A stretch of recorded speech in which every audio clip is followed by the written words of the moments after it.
Brooks, the title. Welcome back to the Neutral Garbage Podcast, where today we're going to be talking about multiclassing. So, throughout this episode, we're going to be going into you have to kind of know the lingo for it. Such as we'll be saying MAD, which stands for multi ability score dependent, which is like the fighter is dependent on strength or dex or between the two, and then like a sorcerer is dependent on charisma. Yeah. So if you were to multiclass those two classes, it would be MAD. So keep that in mind throughout, because we'll be saying MAD. Mm-hmm. So we're gonna be talking about some fun multi-classing builds. Yeah, like ideas that you can use. Like we're gonna be saying stuff that we thought of, and don't let it be. Don't just take our ideas. It's a good idea. It's good to build off of what we say. Mm-hmm. And especially a lot of these are not going to be optimized. Multiclassing in general is not an optimal strategy. It's a lot of it is story driven or character driven or something like that. So keep that in mind, is that the purpose of doing this is to create an interesting character, not to create a min-maxed character. Unless you're a source lock. And I mean, you can mid-max. Yeah. But in the end, the game is more fun when you're bad. You know? Yeah. And like, trust me, we're pretty bad. Yeah. It's not very hard. Right. So, okay. What is a cool multiclassing idea that you came up with? So starting off, I spent a lot of last night just kind of going through. I went onto this one. You probably know it's called Giant in the Playground. Yeah. Do you know that? Mm-hmm. And there was this. I found this kind of. It was basically like a database of a bunch of different classes, and then they linked them to other classes and figured out like a bunch of different. Right. They have a cool chart. We'll link it in the description. Yeah. Very, very useful. Very. It was made in like 2010, but the game hasn't changed much. Right. Yeah. Like they don't change things in the game; they just add things. Mm-hmm. So I got a lot of these ideas from it. I didn't really take any of the descriptions for them, but it's a cool utility for if you're looking for something. Right. So one that I found very interesting was it was kind of okay. So there's the you can mid-max a character very easily. Well, not very easily, but with multiclassing you can mid-max any character. One example of this would be the Barb fighter. Barbarian fighter? Yeah. Okay. Because they are both, it's not MAD, which, as stands we know, for mutually assured destruction. Yeah. Because it's not MAD, both of these classes are based off of strength. They synergize very well with each other. Okay. And then even as a barbarian fighter, you can basically take a story from either of those classes. Like maybe you were a fighter who maybe has anger management problems and like slowly became more and more angry. Which is why a wizard doesn't multiclass well into really anything. Yeah. Because not much uses intelligence besides like artificer, and that's not official. I mean, it's basically official. Well, I use it officially. I officially use it. Yeah.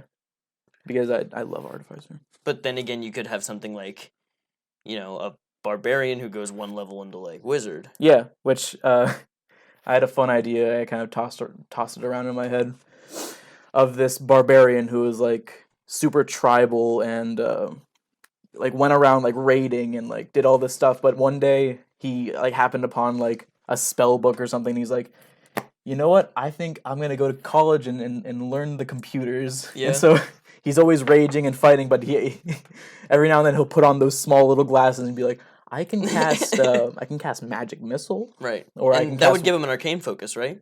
Yeah. Well, I mean, the spell book is usually right. Or like a ring. Right. Yeah. Whatever. But it's interesting. It's just a cool. Obviously, you're basically throwing away a level. Yeah. But it gives it a cool idea like a character quirk. Yeah. Which, in my opinion, playing a unique character is worth a level. Yeah. Especially barbarian, because like they're pretty strong. Yeah. Like in the end, if you mid-maxing a character is fun for some campaigns where it's like a quick thing where you're just trying to fight stuff. And Yeah, it's- one-offs, a lot of combat, yeah. things like But that. for like a full-on story, Mhm. you can use multiclassing to kind of think about what your character did.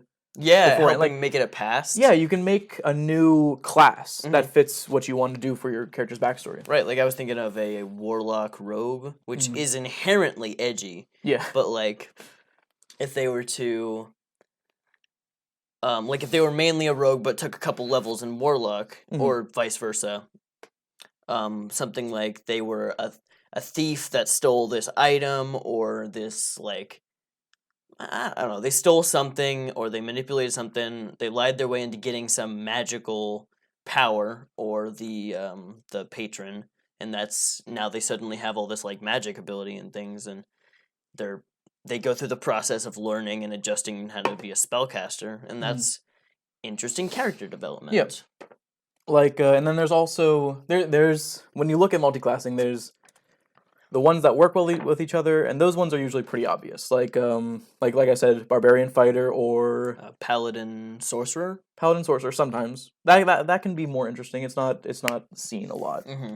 unless you go for like the divine soul sorcerer. Then it's basically like a cleric, monk, monk ranger, ranger, yeah, or rogue. Oh yeah, because if you do a monk rogue, you're just a ninja. yeah. And monks are pretty ninja-y already. yeah, like the shadow Yeah, step. yeah, or You're all just your monk invisible. weapons, you can just take a normal weapon and then put the prefix ninja Yeah. in front of them. Ninja greatsword. It's a monk weapon.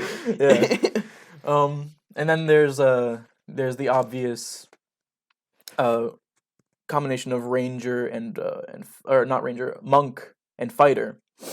And then if you decide to make them a turtle, Teenage Mutant Ninja Turtle, Right. it's perfect. Yeah. So, and as I was saying, there are the obvious ones and the non-obvious. Like one that's pretty obvious for me would be a fighter cleric, Okay. kind of like a holy knight situation. Yeah, yeah. And you can go into a lot of depth with this, with say you're a fighter who multiclassed into cleric. Mm-hmm.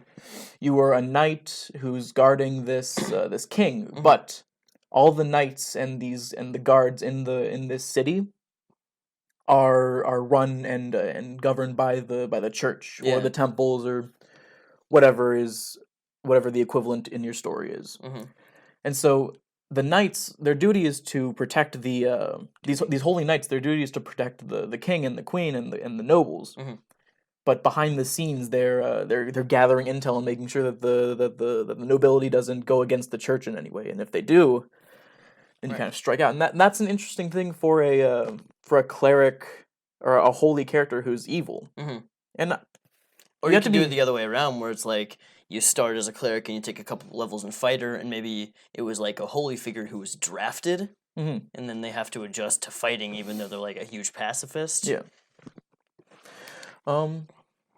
But yeah, it's just an interesting way to go. And then on the other side, a kind of one that I didn't think about until I started looking into it and researching, the idea of a barbarian ranger. Okay. You know, like because barbarians, at least as the book describes them, they're very like tribal. You know, like out in the wilderness already. Yeah. So think about that as a ranger. It's like a lone wolf kind of. You're this big hulking dude with like a pet bear. Yeah. And you go around like protecting the wilderness. And definitely with the animal, the companion aspects of the ranger, that would work well. Yeah. How mad is that? It's pretty mad. Yeah. Which, as we know, stands for mostly African descent. Yeah. It's pretty mad that barbarians are very much strength and rangers are dexterity. But when it comes to that, like, you maybe don't want to go too much into one or the other, because then it just becomes at a point unplayable. Like if you go like 5 levels this, 5 levels that, you're basically and 5 levels down. That completely negates the option of dipping into spellcasting for ranger, because you will not have the stats to be able to cast spells. Yeah. At any reasonable level. So maybe if you could be a barbarian with like 2 levels, or whenever you get your ranger subclass, I think it's like 3rd level. you go like 2 or 3 levels into Ranger, just so you can get those like those small features. Yeah, every single. Just like flavor. If you look up multiclassing builds online, it's all gonna be 17 levels of one Mhm. and then 3 levels of the other. And honestly, that's a lot. Usually, it's only 1 or 2. Yeah. Because multiclassing is not a great idea. Yeah. Unless you're either unless you go for one of the 3 Yeah, categories. there's really super strong ones, and like I'd say 80% of them are just like you can do it. Yeah. It's not super, and then you have another 15%, which is like it's not worth playing the game. Mostly wizard builds. Monk doesn't multiclass very well into what it's outside its niche. Especially for because it's in the rules. Cleric. In the rules it says like extra attacks don't stack. Yeah. So that does get in the way of a lot of stuff. But never let, unless it's like really bad, hmm don't let it not functioning very well go against you using it. Absolutely. Like if it's fun and your DM is cool hmm and the players are fun, yeah. then Which you is can you that's can a do lot. anything. Yeah. Like you can do whatever you want, and it might not work out very well, but you'll have fun, which is like number 1 on the list of things to do in D&D. And obviously, if you think of something really cool, but it probably wouldn't work well in terms of the rules, go to your DM, be like, "Hey, can we adjust some things so that this character is a bit more playable for story reasons? Because I'm really invested in this character." And that's honestly the best way to go. Yeah. Is just making the best out of kind of a shitty situation. I have a question to you as a DM. Okay. This is on track. I'm not gonna go off topic. Yeah. As a DM, how do you feel about players wanting to multiclass like in the middle of a campaign? I am super into that as long as there's a specific story reason. If they're like, "Hey, I have been getting I'm associated with like a mages guild, or if you maybe have a run in with some thieves, and maybe like you're split up and or something like that, and you learn a lot from a group." I would say it's more than acceptable to take a level in something related, to show that your character like changed because of that experience. Yeah, I think. And that's a perfect example of a not optimized build. Yeah. Also, min-max, we've said that like 5 times. In general, just means you maximized your useful stats and minimized your not useful stats to just be like optimized. Like a powerhouse of right. For example, a classic min-max build is the glass cannon, where you're all about damage and that's it. That's example of an optimized build. Yeah. So for me, when it comes to multiclassing in a campaign, I always like my players to like tell me before we even start the campaign that at some point they're going to want to multiclass, or even I'll have them. I usually like to start my campaigns 2nd level, 3rd level. That way, if they wanted to multiclass, they can do it beforehand. That way, it gives you the initial chance to be that different class. Like I want to be a ninja. I want my character to be a ninja. I don't want to be a rogue, and I don't want to be a monk. I don't want to be this. Yeah. So I can say, okay, just 2 levels in that, and then you can level them up as much as you want in the very beginning. Because when it comes to classes, it needs to be very, very specific, like very specific circumstances for them to want their character to want to multiclass. Because there's always, unless you're like a sorcerer or something, it takes a lot of time and effort to even gain that skill. Absolutely, or that class. In-game time. Yeah. Like a fighter will train for like years before he can list himself as a fighter. Right, or think about how long it takes in a campaign to level up. Yeah. Do you have that much experience in that other class Yeah. that would warrant getting a level? I'd almost say that it costs more to go from like level 0 to the 1st level in that class than it does to go from like 1st level to 3rd level. Oh, I agree. Yeah, just acquiring. Because it's like picking up a new skill. Right. It takes longer than improving a skill. I think. In I don't circumstances, have skills. Yeah, so no, I we wouldn't know. It's kind of obvious, man. Well, another obvious one is the ranger druid. Okay. What do you think about that? What would you what? I have never been able to multiclass a druid well because wild shape is kind of its own like thing, Mhm. and it does not incorporate anything else well at all. You can't cast spells, you can't Oh yeah, rage, you can't do most of the stuff that other classes require. So how would you? unless you put like a ton into druid to get the Yeah. and you go into the moon Yeah. to be able to cast spells as a like that's like 18th level. Don't quote me. That's like 18th level or Right, something. unless you want your build to be really cool at level 20 Yeah. because there was 2 levels in something else. That's another thing to keep in mind. Most campaigns don't go to level 20. Oh, You have yeah. to think what will this class be at level 3? Right, our last campaign ended at like level 13. Yeah. Took like 2 years. Yeah. You know? But, so just think yeah. about if you were to play that character and be like, yeah, I'm going to be so cool at level 20, that's about 2 years of your character not being cool, Yeah. and then like a month of it being awesome. Yeah. That's why I say plan it beforehand. Yeah. Like I your agree. character can change as like a person Mhm. and like their personality shifts over time, but a class is very different. It's a skill. It's a skill set that you have to put time as a character. You have to put time and effort into. Mhm. And in a lot of campaign settings, unless you have like some people do the thing where it's like months between story arcs or campaigns with the characters, Right. then maybe that would make sense that your character goes off and because of some like crazy thing that happened in their life, they're like, you know what, I need to go and find druids so I can fulfill my destiny of becoming a druid and not a monk. Yeah, You right, know? yeah. So that's what I'm saying. I like to have that. Mhm. But back a little bit on topic. I wanted to talk a little bit about wizards specifically Okay. for multiclassing. Yeah, which is not a great idea No. unless you're an artificer. Yeah. Well, I'll get into that. Yeah. But wizards, because they're the only class where their main stat is intelligence, Mhm. especially for their spellcasting and everything. Yeah. Nothing else has that. Right. Like the one example might be I think the Arcane Trickster Rogue and the Eldritch Knight. I was gonna say Eldritch Knight, Yeah. yeah. So I feel like the only real things you could multiclass with a wizard would be the fighter or the rogue. I mean, Maybe a bard?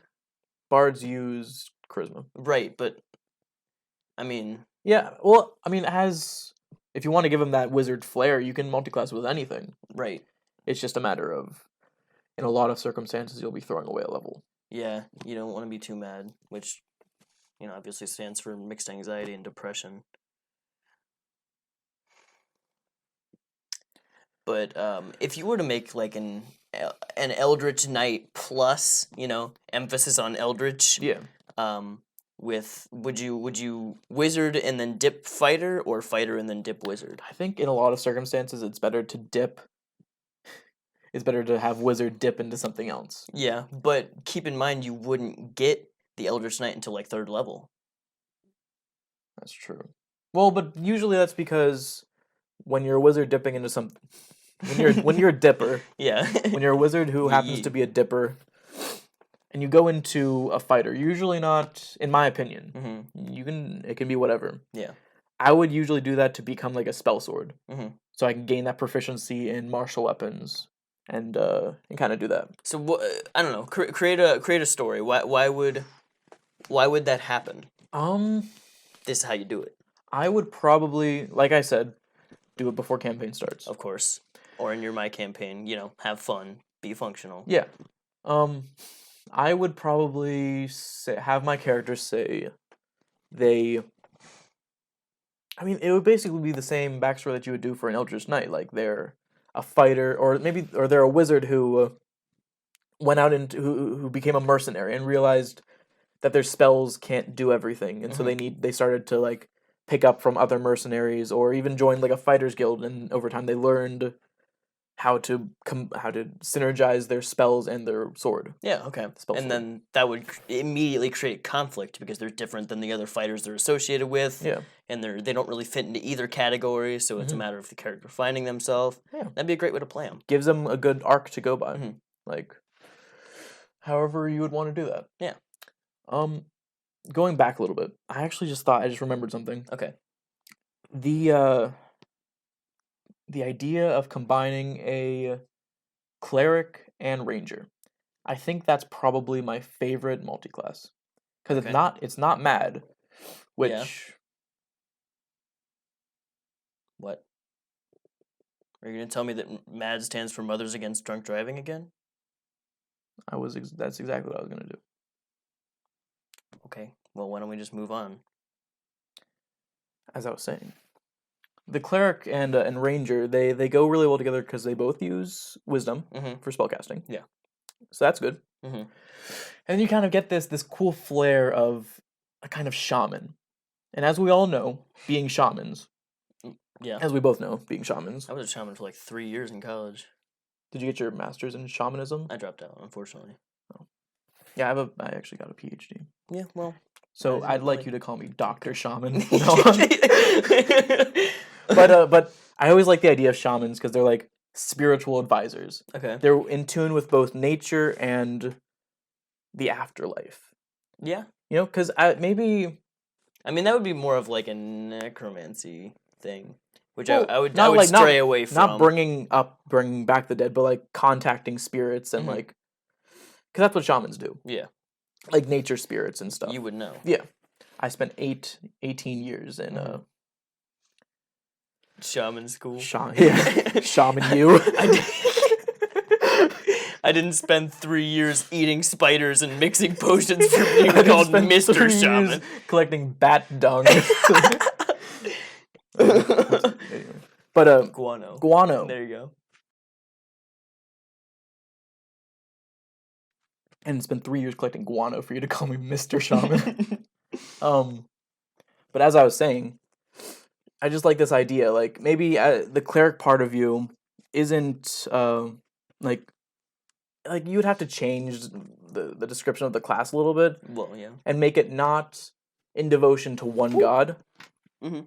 but you kind of use your skills that you get from the cleric Mhm. as like this. Oh, you could go with the grave domain Ooh. because that has a lot to do with like the afterlife, not bringing back the dead, but making sure that they stay dead. Yeah. Yeah.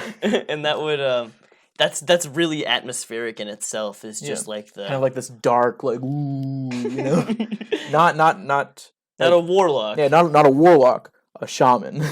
Very important to Yeah. differentiate there.